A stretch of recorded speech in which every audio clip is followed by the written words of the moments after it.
Liverpool goalkeeper injury today. Liverpool were dealt a devastating injury blow during their Merseyside derby clash with Everton as Giorgi Mamardashvili was forced to leave the pitch on a stretcher.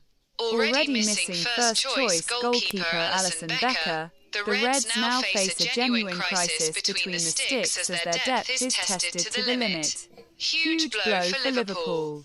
Giorgi Mamardashvili stretchered off injured at Everton to leave Arne Slot facing goalkeeping crisis. Shocked Liverpool were dealt a devastating injury blow during their Merseyside derby clash with Everton, as Giorgi Mamardashvili was forced to leave the pitch on a stretcher.